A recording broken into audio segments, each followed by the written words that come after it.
Panipat new bus stand सिवाहा पर कल मंगलवार की शाम एक बड़ा ही खौफनाक मंजर देखने को मिला, जहां एक 50 साल का व्यक्ति अचानक से रोडवेज की बस के नीचे आकर आत्महत्या की कोशिश करने लगा। लेकिन ड्राइवर की सूझबूझ रही कि उसने मौके पर ही सही समय पर ब्रेक लगा दी, जिससे वो व्यक्ति रोडवेज के नीचे आके कुचलने से बच गया। लेकिन ये अपने आप में अब सवाल खड़ा हो गया है इस घटना के बाद कि हर बार बड़े वाहनों की गलती नहीं होती। अब ये व्यक्ति जो कि सीसीटीवी फुटेज में साफ दिख रहा है कि आत्महत्या करने की कोशिश कर रहा था, मगर ड्राइवर ने सही समय पर ब्रेक लगा दी। लेकिन अगर ना लगा पाता तो फिर क्या होता, ये हम सब समझ सकते हैं। बहरहाल पुलिस ने इस मामले में सीसीटीवी फुटेज के आधार पर कार्रवाई शुरू कर दी है, जांच शुरू कर दी है। वहीं आपको बता दें कि अभी तक ये नहीं पता चल पाया है कि आखिर ये बुजुर्ग ऐसा करने की कोशिश क्यों कर रहा था। हालांकि इस घटना पर हरियाणा रोडवेज के प्रधान योगेश चौहान ने क्या कुछ कहा है, वो आप जरूर सुनिए। भाई साहब, ये सीसीटीवी सामने आई है, क्या मामला क्या है? मामला ये है जी पत्रकार महोदय जी कि हमारी एक रेवाड़ी की बस थी। वो बस स्टैंड के पे सवारी उन्होंने उतारी आराम से, और एक 50-52 साल के आसपास कोई बुजुर्ग व्यक्ति था। उन्होंने बिल्कुल बस को देखा, और जब बस वो चलने वाली थी, उन्होंने क्या किया कि बिल्कुल अगले टायर के नीचे अपने आत्महत्या करने का प्रयास किया उन्होंने। अब ये पता नहीं वो किस स्थिति में था, उन्होंने ऐसा क्यों किया। ये शुक्र मनाओ कि भाई हमारे बस स्टैंड के ऊपर कैमरे लगे हुए हैं। अगर वो सीसीटीवी जो नहीं निकली थी वीडियो, तो उसमें बिल्कुल ही ड्राइवर को अपराधी मान लिया जाता। क्या सीसीटीवी में बिल्कुल स्पष्ट दिखाई दे रहा है कि भाई जो व्यक्ति है, बस खड़ी है, सवारी उतरने लग रही है, और जैसे ही बस निकली है, चलने के लिए तैयार हुई है, वो भाग के उस बस के नीचे उन्होंने अपने को डाल दिया। एक तरह से आत्महत्या का प्रयास किया उन्होंने। कैसे बचा फिर ड्राइवर? हाँ बिल्कुल, उसको भागता हुआ सवारियों ने भी देखा है और ड्राइवर ने भी देखा है।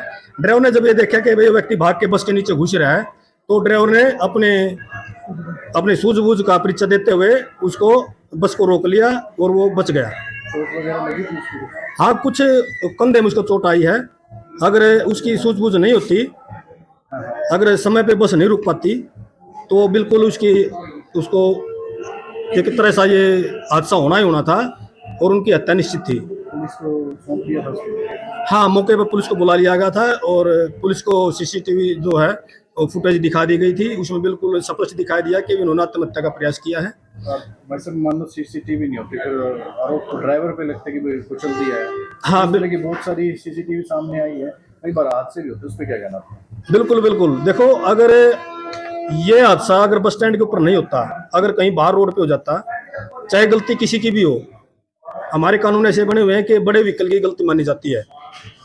इसमें अगर ये यहाँ कैमरे नहीं होते तो बिल्कुल ही उनको दोषी मान लिया जाता और बेवजह उनको परेशानी झेलनी पड़ती। तो क्या कहना चाहोगे? कई बार वीडियो भी वायरल होते हैं, गलती आप लोगों की निकाल देते हैं वीडियो वायरल। देखो, क्या कहना हमारा तो सभी से यही अपील है कि हर बार कोई भी सभी मतलब हमारे जो चालक परिचालक वो दोषी नहीं होते। जानबूझ गए जो छोटे व्हीकल वाला है वो भी बहुत बड़ी गलतियां करता है।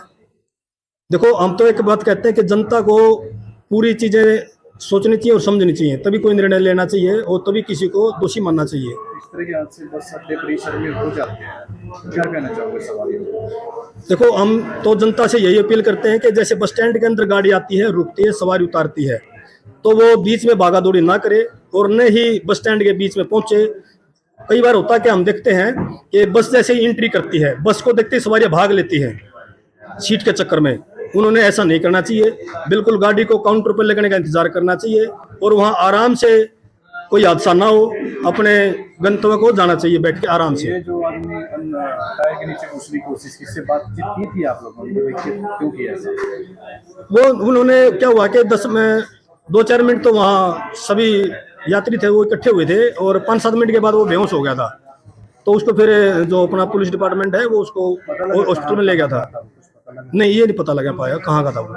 नाम है? योगी सुभाष चौहान, राज्य प्रधान हरियाणा। तो ये बात योगेश चौहान ने बिल्कुल सही कही है कि हर बार बड़े वाहनों की गलती नहीं होती। हमें भी समझना चाहिए और किसी पर उंगली उठाने के बजाय जरूर पूरे मामले को एक बार अच्छे से समझना और परखना चाहिए। ब्यूरो रिपोर्ट, इंडिया की दहाड़।